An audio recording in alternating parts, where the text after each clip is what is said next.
how to fix OVO QR scan failed error. So if you're trying to scan a QR code via the OVO app and it's failing for any sort of reason, the first thing you have to identify is if the QR code is valid and whether the merchant is accepted on OVO. So if the QR code is not valid, the scanning of that QR code might lead to a payment failure.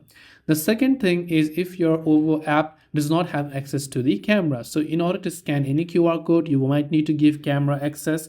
So all you have to do is just simply go ahead and then long press the OVO app icon, tap the I button to come to the app info page and come here to the storage tab, clear cache files, and also you can clear the data, then come back and you can go to the option called permissions. On iPhones also go to permissions, privacy and security.